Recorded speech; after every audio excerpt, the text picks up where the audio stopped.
نحمده ونصلي على رسوله الكريم أما بعد فأعوذ بالله من الشيطان الرجيم بسم الله الرحمن الرحيم رب اشرح لي صدري ويسر لي أمري واحلل عقدة من لساني يفقه قولي واجعل لي وزيرا من أهلي السلام عليكم ورحمة الله وبركاته۔ سورہ یوسف کی آج ہم آیہ نمبر 51 اور 52 دیکھ رہے ہیں۔ وَقَالَ الْمَلِكُ ائْتُونِي بِهِ فَلَمَّا جَاءَهُ الرَّسُولُ قَالَ ارْجِعْ إِلَىٰ رَبِّكَ فَاسْأَلْهُ مَا بَالُ النِّسْوَةِ اللَّاتِي قَطَّعْنَ أَيْدِيَهُنَّ إِنَّ رَبِّي بِكَيْدِهِنَّ عَلِيمٌ۔ وَقَالَ الْمَلِكُ ائْتُونِي بِهِ، اور کہا بادشاہ نے اسے میرے پاس لاؤ۔ کس کو؟ یوسف علیہ السلام کو۔ فَلَمَّا جَاءَهُ الرَّسُولُ، پس جب قاصد رسول یوسف علیہ السلام کے پاس آیا، قَالَ ارْجِعْ إِلَىٰ رَبِّكَ فَاسْأَلْهُ مَا بَالُ النِّسْوَةِ، فرمایا کہ لوٹ جاؤ اپنے آقا کے پاس اور اس سے پوچھو کہ ان عورتوں کا کیا حال ہے۔ اللاتی قطعن ایدیہن، وہ جنہوں نے اپنے ہاتھ کاٹ لیے تھے۔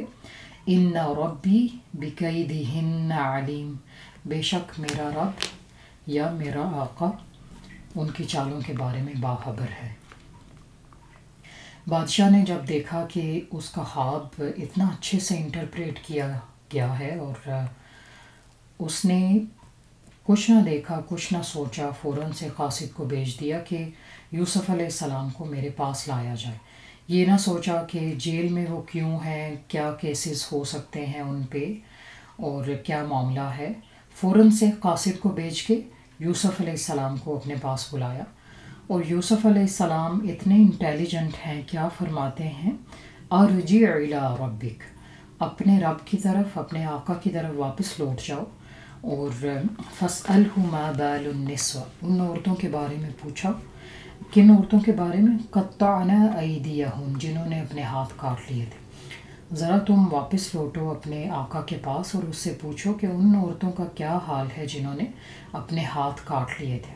یوسف علیہ السلام بہت انٹیلیجنٹ تھے اور وہ یہ جانتے تھے کہ اگر وہ جیل سے باہر آتے ہیں تو گورنمنٹ آفیشلز جنہوں نے انہیں جیل میں ڈالا تھا وہ دوبارہ سے ان کے خلاف پلاٹ کریں گے۔ وہ عورتیں جن کی وجہ سے وہ جیل آئے تھے وہ دوبارہ سے پلاٹ کریں گی اور دوبارہ سے انہیں جیل میں جانا پڑے گا۔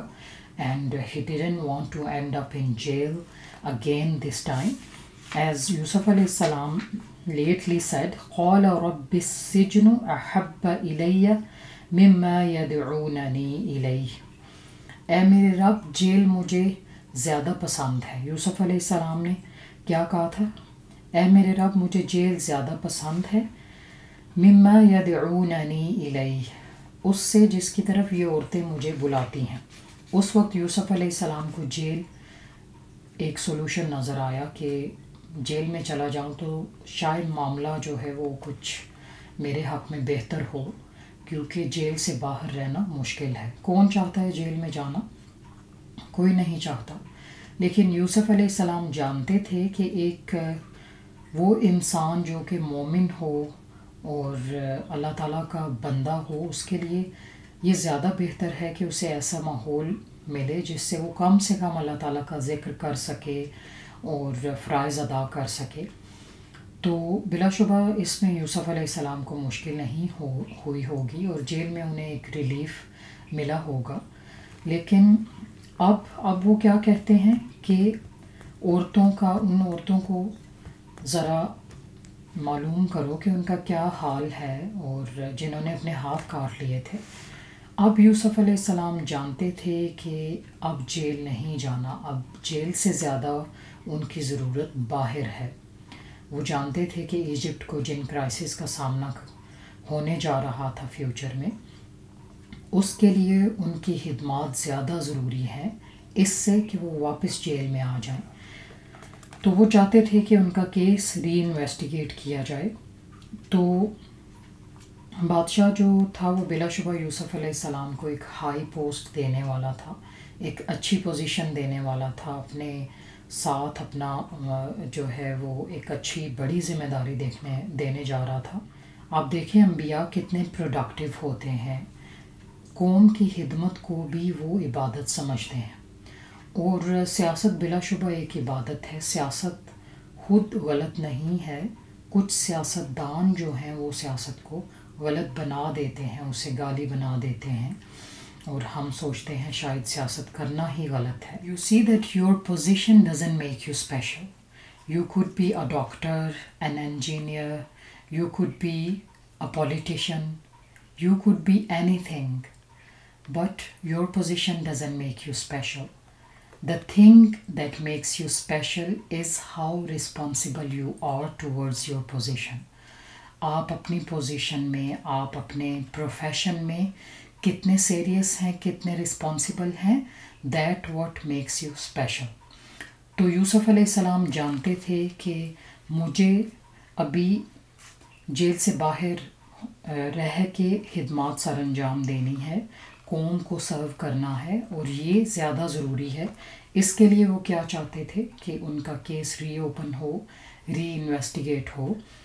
تو رسول اللہ صلی اللہ علیہ وسلم نے یہاں پہ کمنٹ کیا اور فرمایا کہ یوسف علیہ السلام کی جگہ اگر میں ہوتا اور مجھے بیل آفر ہوتی تو میں فوراً سے جیل سے رہا ہونے کی سوچتا اور اپنے کیس کے بارے میں نہ سوچتا. تو یہ ہے کہ یوسف علیہ السلام بہت رسپانسیبل تھے. وہ نہیں چاہتے تھے کہ کل کو انہیں کسی اور مسئلے کا سامنا کرنا پڑے اور لوگ ان پہ ٹرسٹ نہ کریں، اور کل کو جب وہ جیل سے رہا ہوں، اور ظاہر ہے وہ ایک بڑی پوسٹ پہ جانے والے تھے جیل سے رہا ہونے کے بعد، تو بہت سے ڈاؤٹس اور بہت سے جو ہے لوگوں کو مسئلے ہو سکتے تھے ان سے.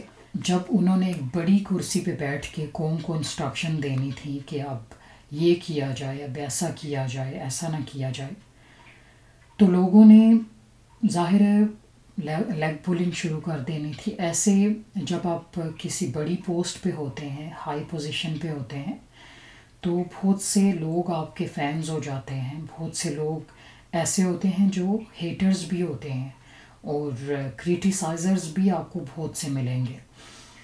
تو ایسے میں آپ کی لیگ پولنگ شروع ہو جاتی ہے کہ یہ لوگ سوچتے ہیں، آپ کے ہیٹرز سوچتے ہیں کہ یہ اتنی بڑی پوسٹ پہ کیسے پہنچ گیا، چلو اس کی ٹانگیں کھینچو، اس کو ذرا نیچے اتارو. تو یوسف علیہ السلام یہ نہیں چاہتے تھے کہ لوگوں کو ڈاؤٹس ہوں ان کے بارے میں، انہیں ڈس آنیسٹ، ڈس لائل سمجھا جائے، بلکہ وہ چاہتے تھے کہ سیریسلی وہ جیل سے رہا ہو کے اپنی ذمہ داریاں سر انجام دیں، اور لوگ انہیں ایک لائل، ایک ٹرسٹ وردی سمجھیں اور ان پہ ٹرسٹ کریں. اور ان ربی بکیدہن علیم، بے شک میرا رب ان کی چالوں سے باخبر ہے. This portion of the ayah is interpreted differently. Some say that Yusuf alayhi salam referred this statement to Allah subhanahu wa ta'ala, and this is obvious that Allah subhanahu wa ta'ala knows everything, but it could be that Yusuf alayhi salam referred this statement to his minister, to his master, who was the Egyptian minister. ان ربی بکیدہن علیم، کہ یوسف علیہ السلام نے شاید کہا ہو کہ میرا آقا جو ہے، میرا مالک جو ہے، وہ ان کی چالوں سے باخبر ہے. یعنی اس سے پوچھا جائے، ایک ہنٹ دے دی کہ اس سے پوچھا جائے، اس سے بلایا جائے اور انویسٹیگیٹ کیا جائے، اور وہ جانتا ہے سب کچھ کہ ان عورتوں نے کیا کیا تھا. اور وہ وہی انسان تھا جس نے ایک جھوٹا کیس بنا کے یوسف علیہ السلام کو جیل میں ڈال دیا تھا. نیکسٹ آیا، ہم آیا نمبر 51 دیکھیں گے. قال ما خطبکن، کہا، کس نے کہا؟ بادشاہ نے کہا، ما خطبکن، کیا معاملہ ہے تمہارا، اذ راوتن، جب تم نے بہکایا، یوسف عن نفسی، یوسف علیہ السلام کو اس کے نفس سے، قلنا حاشا للہ، انہوں نے کہا، ان عورتوں نے کہا حاشا للہ، اللہ تعالیٰ کی پناہ، ما علمنا علیہ من سوء، ہم نہیں جانتی اس کے بارے میں کسی برائی کے، کہ ہم اس کے بارے میں کچھ برا نہیں جانتی۔ قالت امرأۃ العزیز، کہا عزیز مصر کی بیوی نے، آن حصحص الحق، کہ اب حق واضح ہو گیا، حق اب کھل گیا، انا راودتہ عن نفسی، میں نے اسے بہکایا تھا اس کے نفس سے، وَإِنَّهُ لَمِنَ الصَّادِقِينَ، اور بلا شبہ وہ سچے لوگوں میں سے ہے، صدیق میں سے ہے، صدیقین میں سے ہے۔ اچھا، اس سے پہلے صدیق کا خطاب اور کس نے دیا تھا انہیں؟ وہ جو جیلر واپس آیا تھا، وہ جو پریزنر واپس آیا تھا ان سے خواب کی تعبیر پوچھنے بادشاہ کی، اس نے کہا تھا یوسف ایھا الصدیق، یوسف اے سچے انسان، اور اب ایجپشن منسٹر کی وائف جو ہے وہ بھی انہیں صدیقین میں شامل کر رہی ہے۔ تو یہ ایک بہت بڑا چینج تھا جو اس میں آیا تھا، اور یہ دیکھیں کہ بادشاہ نے کہا ما خطبکن اذ راوتن، کہ تم عورتوں کا کیا معاملہ تھا جب تم نے یوسف علیہ السلام کو بہکایا ان کے نفس سے۔ تو یہ دیکھیں کہ یوسف علیہ السلام نے تو صرف یہ کہا تھا کہ ان عورتوں سے معلوم کرو کہ ان کے ہاتھ کیسے ہیں، یا انہوں نے جو اپنے ہاتھ کاٹے تھے اب ان کا معاملہ کیسا ہے۔ یوسف علیہ السلام نے تو صرف یہ کہا تھا۔ پھر یہ آیا کا پورشن جیسے ہے ان ربی بکیدہن علیم، تو یہ ہو سکتا ہے یوسف علیہ السلام نے کہا ہو کہ میرا جو آقا ہے وہ ان کے بارے میں جانتا ہے۔ پھر یہاں پہ جیسے کچھ مسنگ انفارمیشن جو ہم دیکھیں گے کہ ہو سکتا ہے پھر جو بادشاہ تھا، کنگ آف ایجپٹ تھا، اس نے ایجپشن منسٹر کو بلایا ہو اور اس سے انویسٹیگیٹ کیا ہو کہ کیا معاملہ ہے، کیا ہوا تھا، یہ عورتوں کا نام کیوں لیا جا رہا ہے، اس وقت کیا معاملہ ہوا تھا۔ تو اس نے پھر سب کچھ بتایا ہو کہ یہ معاملہ ہے۔ اب ان عورتوں کو بلایا گیا ہے اور ان عورتوں کے ساتھ ایجپشن منسٹر کی جو وائف ہے اسے بھی بلایا گیا ہے، اور بادشاہ بھی ان سے انویسٹیگیٹ کر رہا ہے۔ ما خطبکن اذ راوتن یوسف عن نفسی، تمہارا کیا معاملہ ہے جب تم عورتوں نے یوسف علیہ السلام کو بہکانے کی کوشش کی تھی۔ تو وہ کیا کہتی ہیں، قلنا حاشا للہ، ان عورتوں نے کہا کہ اللہ کی پناہ، ہم تو نہیں جانتی، ان عورتوں نے کہا کہ اللہ کی پناہ، ما علمنا علیہ من سوء، ہم تو اس کے بارے میں ایسی کوئی برائی نہیں جانتی۔ یہ وہی عورتیں ہیں جنہوں نے یوسف علیہ السلام کے خلاف پلاٹ کیا، اور اب وہ جانتی ہیں کہ ابھی جو ہے انویسٹیگیشن بہت تگڑی ہے اور ابھی وہ کچھ کر نہیں سکتی، ابھی سچ بولنا ہی بہتر رہے گا، سچ جتنا وہ بولیں گی اتنا انہی کے لیے آسانی ہوگی۔ قالت امرأۃ العزیز، اور عزیز مصر کی بیوی جو تھی وہ بول پڑی، آن حصحص الحق، ابھی حق کھل چکا ہے، حق کھل گیا، یعنی جس کو میں چھپانے کی کوشش کر رہی تھی، یا جس کو سالوں پہلے چھپا کے یوسف علیہ السلام کو ہم نے مجرم قرار دے کے انہیں جیل میں ڈالا تھا، ابھی وہ کھل گیا ہے۔ حصحص جو ورڈ ہے یہ قرآن میں ایک ہی دفعہ آیا ہے، اور اس کو حصحص اس کو کہتے ہیں، یعنی ایسی بات کا کھل جانا جو کہ پہلے دبا دی گئی ہو، پہلے اسے دبانے کی جیسے بہت کوشش کی گئی ہو، اور اب جو ہے وہ کھل چکی ہو، ابھی سامنے آ چکی ہو، اس کو کہتے ہیں حصحص۔ آگے ہم دیکھیں گے کہ وہ کیا کہتی ہے، انا راودتہ عن نفسی، میں نے اسے اس کے نفس سے بہکایا تھا، میں ہی وہ تھی جس نے اسے اس کے نفس سے بہکانے کی کوشش کی تھی۔ یہ وہی عورت ہے جس نے ایجپشن منسٹر کو کہا تھا، اپنے شوہر سے کہا تھا کہ تم ایسے لڑکے کی کیا سزا پاتے ہو جو تمہاری امانت میں خیانت کرنے کی کوشش کرے۔ اس وقت اس نے یوسف علیہ السلام پہ الزام لگوا کے اور یہ معاملہ جو تھا وہ اسے گوانے کی کوشش کی تھی۔ وَإِنَّهُ لَمِنَ الصَّادِقِينَ، اور بلا شبہ وہ صدیقین میں سے ہے۔ یوسف علیہ السلام بلا شبہ سچے لوگوں میں سے ہیں۔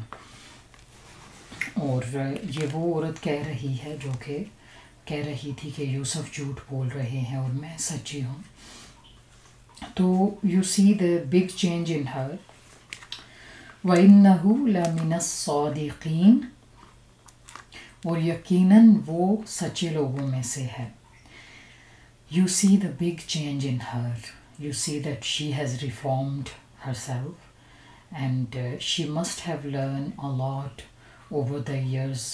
اسے سزا ملی ہوگی اس کے گناہ کی، اور یا اس نے اس سے بہت بڑا لیسن لیا ہوگا اور سوچا ہوگا کہ جو کچھ اس نے کیا وہ غلط کیا۔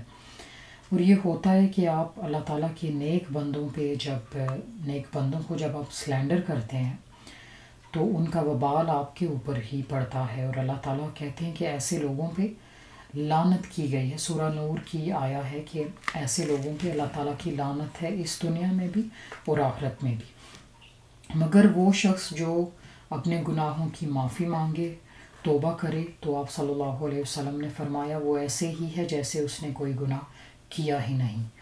تو وہ عورت جو تھی بلا شبہ بھی چینج ہو چکی تھی۔ اور نیکسٹ آیا ہم دیکھتے ہیں، ذَلِكَ لِيَعْلَمَ أَنِّي لَمْ أَخُنْهُ بِالْغَيْبِ، یہ اس لیے کہ تاکہ وہ جان لے بے شک میں نے ہرگز خیانت نہیں کی غیب میں یا اس کی غیر موجودگی میں۔ وَأَنَّ اللَّهَ لَا يَهْدِي كَيْدَ الْخَائِنِينَ، اور بلا شبہ اللہ تعالیٰ ہدایت نہیں دیتا، نہیں چلاتا ایسے لوگوں کی چالوں کو جو خیانت کرتے ہیں۔ یہ اس عورت کے الفاظ ہیں کہ میں اس لیے یہ بتا رہی ہوں تاکہ وہ جان لے کہ میں نے خیانت نہیں کی اس کی غیر موجودگی میں۔ This ayah is interpreted differently too, and it has two opinions, that this statement could refer to Yusuf alayhi salam or to Egyptian minister. As she says, ذَلِكَ لِيَعْلَمَ، تاکہ وہ جان لے، so that he know أَنِّي لَمْ أَخُنْهُ بِالْغَيْبِ، کہ میں نے کوئی خیانت نہیں کی اس کی غیر موجودگی میں۔ تو اگر وہ ایجپشن منسٹر کے لیے یہ بول رہی تھی تو اس سے لگتا ہے کہ ان کے درمیان دوریاں آ گئی تھیں، کہ ابھی تک اس نے ایجپشن منسٹر کو یہ نہیں بتایا تھا کہ اس نے کوئی خیانت نہیں کی تھی اس دن، بلکہ یوسف علیہ السلام جو تھے وہ بے قصور تھے۔ اگر دیکھیں، ہم دونوں اوپینینز دیکھ لیتے ہیں انشاءاللہ۔ اگر دیکھیں کہ یہ یوسف علیہ السلام کے بارے میں ہے، لِيَعْلَمَ أَنِّي لَمْ أَخُنْهُ بِالْغَيْبِ، کہ میں یہ سٹیٹمنٹ اس لیے دے رہی ہوں کہ یوسف علیہ السلام سچے لوگوں میں سے ہیں، تاکہ یوسف علیہ السلام جان جائیں کہ میں نے اب ان کی غیر موجودگی میں ان سے خیانت نہیں کی، یعنی ان کے خلاف میں نے کچھ برا نہیں کہا، وہ جیسے ہیں میں نے ان کے بارے میں ویسے ہی کہا ہے، میں ان کے ساتھ اب خیانت نہیں کرنے والی۔ اور پھر اگر نیکسٹ ہم لوگ دیکھیں تو وَأَنَّ اللَّهَ لَا يَهْدِي كَيْدَ الْخَائِنِينَ، اور بلا شبہ اللہ تعالیٰ ان لوگوں کی چالیں چلنے نہیں دیتا جو خائنین ہوتے ہیں، جو خیانت کار ہوتے ہیں۔ کچھ لوگ کہتے ہیں کہ وہ مسلمان ہو چکی تھی اور اللہ تعالیٰ کا تعارف اسے کس نے کروایا تھا؟ یوسف علیہ السلام نے کروایا تھا، اور یہ الفاظ بھی یوسف علیہ السلام کے لگتے ہیں، وَأَنَّ اللَّهَ لَا يَهْدِي كَيْدَ الْخَائِنِينَ، بلا شبہ اللہ تعالیٰ خیانت کار لوگوں کی چالیں نہیں چلنے دیتے۔ تو وہ اگر مسلمان ہو چکی تھی تو یہ اور بھی اچھی بات ہے کہ اس نے ریئلائز کر لیا کہ جو کچھ وہ کر رہی تھی وہ غلط تھا اور اسے ایسے نہیں کرنا چاہیے تھا۔ آیا کا فرسٹ پورشن اگر ہم دیکھیں کہ وہ ایجپشین منسٹر کے بارے میں ہے تو اس اوپینین کو بھی دیکھ لیتے ہیں کہ تاکہ وہ جان لے کہ میں نے اس کی غیر موجودگی میں خیانت نہیں کی تھی۔ ایجپشین منسٹر کی وائف اگر ایجپشین منسٹر کے بارے میں یہ کہہ رہی ہے تو اس سے لگتا ہے کہ اس معاملے کے بعد یوسف علیہ السلام کے معاملے کے بعد ان دونوں میں دوریاں آ گئی تھیں اور شاید وہ دونوں اب دور ہو چکے تھے ایک دوسرے سے، اور وہ چاہتی تھی کہ میری یہ بات اس تک پہنچ جائے کہ میں نے اس دن اس کی امانت میں خیانت نہیں کی تھی، میں نے اس دن کوئی ایڈلٹری کمٹ نہیں کی تھی، میں نے کوشش کی تھی لیکن یوسف علیہ السلام نے اسے ریفیوز کر دیا تھا، اور یہ وہ شاید چاہ رہی ہو۔ دونوں اوپینینس ہم نے دیکھ لیے ہیں۔ پھر ابھی ہم دیکھیں گے کہ ہمیں ان آیات میں لیسنز کیا ملتے ہیں۔ یہ بہت ہی خوبصورت آیات ہیں اور ان میں بہت سے لیسنز ہیں۔ آیا نمبر 50 سے کیا لیسن ڈرا ہوتا ہے کہ جس انسان کو آپ پولیٹیشین اسائن کریں، جسے آپ کوئی بڑی پوسٹ دینے جا رہے ہیں، اس کے حوالے سے اس کا کرمنل ریکارڈ دیکھیں اور اس کا ریکارڈ کلیئر ہونا چاہیے، وہ انسان لائل ہونا چاہیے، اونیسٹ ہونا چاہیے، otherwise he could be a big threat to the nation۔ یہ بلا شبہ ایک بہت بڑی ذمہ داری کا کام ہے کہ آپ کو کسی بڑی پوسٹ کے لیے اپوائنٹ کیا جائے اور آپ جو ہیں وہ قوم کو سرو کرنے کے قابل ہوں۔ یہ ایک بہت بڑی ذمہ داری ہے۔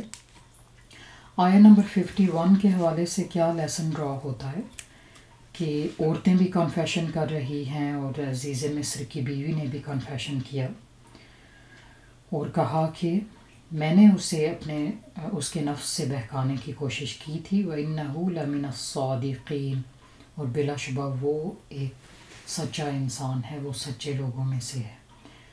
تو یہ ہے کہ خطائیں انسانوں سے ہوتی ہیں، ابن آدم جو ہے وہ خطا کار ہے۔ آپ صلی اللہ علیہ وسلم نے فرمایا کہ ابن آدم خطا کار ہے، اس سے خطائیں ہوتی ہیں، لیکن اچھا خطا کار کون ہے؟ جو واپس آ جائے، جو واپس پلٹ آئے، جو اپنے گناہوں پہ استغفار کرے۔ تو ان کا کنفیشن جو ہے وہ ایک بہت بڑی سٹیٹمنٹ ہے اس سورہ میں، اور بلا شبہ یہ یوسف علیہ السلام کی انوسنس شو کرتا ہے کہ وہ انوسنٹ تھے، انہیں جیل میں ایسے ہی ڈالا گیا تھا، جیل میں انہیں جو ہے وہ کسی جینون کیس کے تحت نہیں ڈالا گیا تھا، اور اس وقت دباؤ میں آ کے، سوسائٹی کے دباؤ میں آ کے ان لوگوں نے انہیں جیل میں ڈال دیا، جس طرح سے ایک ہوتا ہے کہ لوگ کیا کہیں گے، اور ایجپشین منسٹر ایک بہت بڑی پوسٹ پہ تھا، تو اس وقت اس نے سوچا کہ شاید یوسف علیہ السلام کو جیل میں ڈالنے سے تمام معاملات حل ہو جائیں گے اور ہم پہ کوئی انگلی نہیں اٹھا سکے گا۔ وَإِنَّهُ لَمِنَ الصَّادِقِينَ، اور بلا شبہ وہ سچے لوگوں میں سے ہے۔ آیا کہ اس پورشن میں بہت بڑا لیسن ہے کہ یوسف علیہ السلام کو اپنی انوسنس پروو کرنے میں 7-8 سال لگ گئے۔ یوسف علیہ السلام نہ تو اتنے امیر تھے کہ وہ کوئی لائر ہائر کر سکتے اور اسے بتاتے کہ میرا یہ معاملہ ہے، مجھے بے گناہ رکھا گیا ہے جیل میں، بلکہ یہ ہے کہ اللہ تعالیٰ بتاتے ہیں کہ اگر آپ سچے ہیں، اگر آپ جینون ہیں، تو اللہ تعالیٰ آپ کے ساتھ ہے۔ آپ کے حق میں کوئی بولے یا نہ بولے، آپ اگر ایک صحیح کام کر رہے ہیں، اللہ تعالیٰ سے ڈر کے کچھ اچھا کرنا چاہ رہے ہیں، تو اللہ تعالیٰ کی مدد آپ کے ساتھ رہے گی۔ سچ جو ہے وہ کبھی نہ کبھی ضرور سامنے آئے گا، آج نہیں تو کل، کل نہیں تو پرسوں۔ اللہ تعالیٰ جو ہے وہ آپ کی مدد میں ہے، اور آپ کی مدد اس میں ضرور ہوگی اگر آپ اللہ تعالیٰ سے ڈرتے ہوئے کچھ اچھا کرنا چاہ رہے ہیں۔ تو اللہ تعالیٰ ضرور آپ کی مدد کریں گے۔ پھر جیسے آیہ نمبر 52 ہے، ذَلِكَ لِيَعْلَمَ أَنِّي لَمْ أَخُنْهُ بِالْغَيْبِ، یہ اس لیے تاکہ وہ جان لے کہ میں نے ہرگز خیانت نہیں کی تھی اس کی غیر موجودگی میں۔ آیا کہ اس پورشن میں ہمارے لیے بہت بڑا لیسن ہے کہ خیانت جو ہے وہ بہت بڑا گناہ ہے، اللہ تعالیٰ کو خیانت کار پسند نہیں ہے۔ جیسے ہم اس میں حدیث بھی دیکھتے ہیں کہ ہر خیانت کار کے لیے قیامت والے دن ایک جھنڈا بلند ہوگا اور کہا جائے گا یہ فلاں ابن فلاں ہے، اور اس کے نام سے اور اس کے باپ کے نام سے اسے پکارا جائے گا اور اناؤنس کیا جائے گا کہ یہ خیانت کار ہے۔ تو خیانت کرنا کوئی چھوٹی سی بات نہیں ہے، چاہے وہ وائف اپنے ہسبینڈ کے حق میں کرے یا ہسبینڈ اپنی وائف کے حق میں کرے، یا کوئی آقا کسی غلام کے حق میں یا غلام کسی آقا کے حق میں۔ اور بلا شبہ یوسف علیہ السلام سے انہوں نے سیکھا کہ خیانت کرنا بہت بڑا گناہ ہے۔ وَأَنَّ اللَّهَ لَا يَهْدِي كَيْدَ الْخَائِنِينَ، بلا شبہ اللہ تعالیٰ ایسے لوگوں کی چالیں چلنے نہیں دیتا۔ خیانت کیسی بھی ہو ضرور ایک نہ ایک دن سامنے آ جاتی ہے۔ ہم جیسے اپنی زبان میں کہتے ہیں کہ 100 دن چور کا اور ایک دن شہادت کا، کہ چور ایک دن پکڑا ہی جائے گا، چاہے آپ بڑی چوری کر رہے ہیں، چاہے کوئی چھوٹی کر رہے ہیں، چاہے جیسے بھی آپ خیانت میں ملوث ہیں، ایک نہ ایک دن آپ کی خیانت سامنے آ ہی جائے گی، اور اللہ تعالیٰ ایسی چالوں کو انکریج نہیں کرتے، سپورٹ نہیں کرتے۔ یہ تھی آیہ نمبر 52 اینڈ جز number 12 completes here. Inshallah next week we will start juz number 13 with the ayah number 53. Until then, may Allah subhanahu wa ta'ala keep you all happy, healthy and safe with your families. Ameen thumma ameen. Subhanak Allahumma wa bihamdika ashhadu an la ilaha illa anta astaghfiruka wa atubu ilayk. Assalamu alaikum wa rahmatullah wa barakatuh.